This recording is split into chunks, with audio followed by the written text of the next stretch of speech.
We also wanted to have a kind of retrospective about the DC New 52, which, if you don't know, started last September. We wanted to do kind of a year and a little bit later because we're late on everything. And talk about kind of our changing opinions on the whole 52.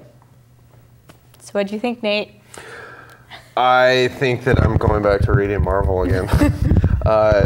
I really gave it a shot. The whole point of the New 52 was to reboot the entire DC universe, give everything a new number one.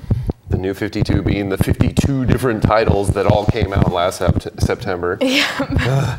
Which, I mean, unless you're a rich man, is a pretty daunting thing. And not only just a lot of time, but that is a lot of money to spend every month. Has that ever been done before? Have they ever rebooted an entire universe, all one line, all starting at number one?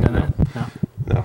They've rebooted, but it was always like little chunks, and I just it's a little unusual. But as a non-DC reader, as the kind of person who wanted to get into it, I've been getting into it. Trisha had been loaning me Green Lantern comics, and of course, I'd always grown up loving Batman. But who hadn't? Yeah, exactly. But I was not a DC reader, and this made me a DC reader a year ago. I was picking up everything from the regular Batman title to Aquaman, Flash. I was even reading the Justice League, but that's mostly because I'm Jim Lee fanboy from the '90s. Couldn't really help myself. I just had to read it. It happens. Yeah, so a year later, I've gone from trying out probably 20 different titles to getting 4 or 5, and most of those I'm about ready to drop as it is. So there's your 1-year evaluation from Nate. So. Yeah, I'm pretty similar. I haven't dropped down quite as much. I'm still reading maybe 10, maybe 11 a month, which is, I know, the most out of everybody. And I'm also reading different titles than everybody else. Yeah, that's true. Which is fine. But it's partially because the problem with a couple of things about the reboot is that they didn't really do it with the super popular things being Batman and Green Lantern. They continued those over. I might have tried the Green Lantern had it not had all of the back weight of the things before. Yeah. And then the Batman Incorporated, which I know you guys all enjoy. I'm not caught up on Morrison's Batman, and that's what it's from. Mm-hmm. And so I couldn't jump into that. I mean, maybe I could, but I wouldn't get the full weight. So I had to wait to read it. Yes, no, you wouldn't. Exactly. But I also, speaking of rebooting the entire universe, they also brought all the Vertigo stuff back into the universe. And the Wildstorm and the stuff. Wildstorm stuff into the universe. Ugh. And so... Which, yeah. They didn't just they basically made it all one kind of wannabe cohesive universe. It's not really cohesive, but yeah, thanks Flashpoint. Flashpoint being the event that led into the New 52. So things like Swamp Thing and Animal Man are in the DC main universe, and they're canceling Hellblazer to bring Constantine completely into the universe. They already brought a weaker version of John Constantine into the DC universe already. They could have just left the Vertigo one alone and been like, okay, he's the heavy smoking, scruffy old man magician from England that's an utter bastard. Let's just let it go, and left that separate. Yeah, I feel like they still could have had a Constantine book in the New 52, well, in the 4th wave or whatever, and left the Vertigo one alone. But it seems very much like they're completely making Vertigo create their own stuff now.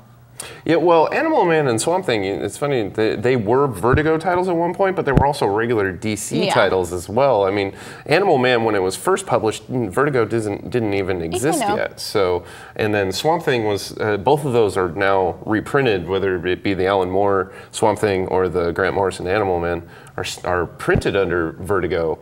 But even those and Doom Patrol all make references to characters in the regular DC universe. There's past precedents for combining Vertigo and DC, but at the same time, I kind of like my mature world of everything that happens in the Vertigo universe to be a little separate from not having Superman fly through the background of it or something. You know, House of Mystery just wouldn't feel the same if I was reading that, and then you could just see like, you know, Nightwing swinging around in the background or something. It would take away from it.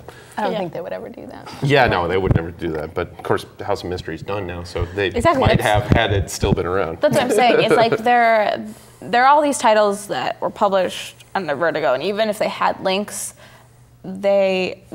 technically those are It was just DC the mature character- content. yeah. It was the mature content. the mature content of DC characters. Whereas right now, everything, once Hellblazer is canceled, everything that'll be under Vertigo won't be related to the DC universe at all. Because Hellblazer is linked regardless. Yeah. Whether or not they had things show up from the DC universe in Hellblazer, since it was linked through Swamp Thing, there are links to the DC universe.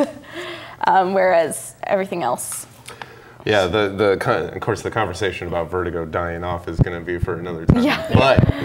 But the New 52 has tried to replace Vertigo with things like the Dark, they call it, being like Animal Man, Swamp Thing, Justice League Dark, which has the New 52 version of John Constantine in it. At least a handful of the New 52 comics, they were definitely a lot darker than I was expecting. Oh boy, yeah, definitely. Especially let Animal Man and kids Swamp read Thing were them. very, very, not so much gory as...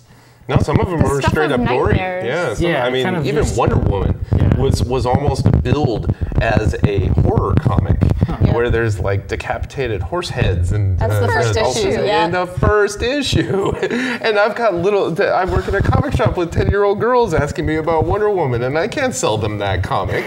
You know, Well, that's one I would thing. totally have read that as a 10-year-old. I'm Oh, not going to I- lie. hey, man, I would totally. I can buy it. I can't get it. Yeah, I can let Yeah. the parents buy it for them, but I don't want to get in trouble. So. Yeah, exactly. Yeah, it's unfortunate that like DC, even though this was a reboot intending to expand the audience, they didn't really think about how to expand their audience. No, they wanted a certain audience. They wanted Exactly. those like 20-something video game playing. They want the video game players who millions of them buy video games, but way less of them buy comic books. So they wanted them to buy comic books. Comics are cheaper. Instead, Depends kind on of. the scale. Yeah, true. Depends how you look at it. yeah.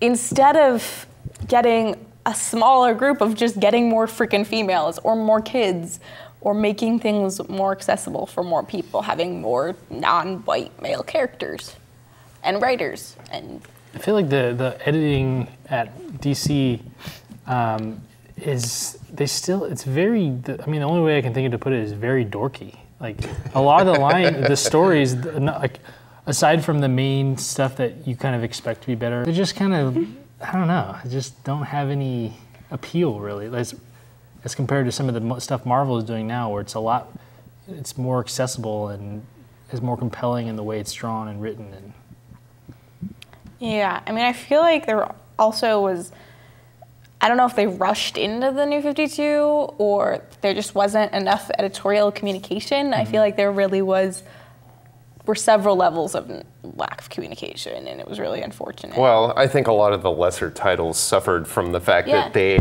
had to edit and produce 52 comics on a schedule monthly. That pretty much across the board, the plot lines were lagging by issue 7. Yeah.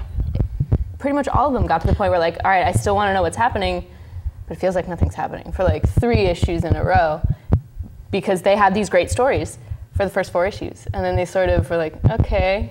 Well, let's talk Now about some what? specifics here. I felt that way about Action. I definitely felt like after about the first half dozen, it really started to kind of, where are we going? We're just going to we're going to do our Superman from another huge Grant universe. Morrison fan. Yeah, we all are, and yet. I don't know why they put Rags Morales on that book specifically. That 'cause book would have been it's so much not- better. It's not his art style; just doesn't go with the comic. You mean he And- doesn't draw heads consistently? Yeah, that's it. Like, I That's- couldn't that's do the it. one. Like, I legitimately so wanted to read Action, and I don't know how it is right now. I don't know how the writing is. Yeah. I could not deal with how weird Lex Luthor's head looked in issues 1 through 3. And I was like, nope, I'm sorry. Yeah, there's Can't 2 do it. issues left, and I've read all of them, and I just cancel my subscription because I can't take the art anymore. Like, I don't know, some of the titles really had a good, strong start. Like, I was reading Aquaman. I have no connection to Aquaman whatsoever, but I thought, hey, whatever. It's Jeff Johns doing Aquaman. And that was one of my favorite titles that I had no connection to whatsoever. And that was the whole point, was to get somebody who, like myself, a new reader, into a character. But by the first 4, 5, 6 issues, I just started to be like, oh, okay, now I remember why I'm not into these characters. So is there any, have they maintained or do they plan to maintain the 52 current titles? As far as we know. They are. Every time they cancel 5 books, they come out with 5 new ones. Or 3 or whatever. Yeah, I think in February or March, there's a new wave of them. That's when the Constantine book is happening, and then they're making The Green Arrow? well, Green Arrows already exists. They're changing the writer. The writer, okay. But Justice League of America is starting. Yeah, they're going to do an actual JLA. And then they're making a book about Katana, who is right now one of the birds of prey, and she's the one with her sword is her husband's soul, and so she tacks to her sword. So she's the Justice League of America's Vibe, or presents a Vibe. I don't know any of the background of Vibe. I don't. Oh no. I just like, I'm not really good at continuity, but he's apparently a character that exists. And it's a super dumb name. The previews for the next wave of DC is pretty sad.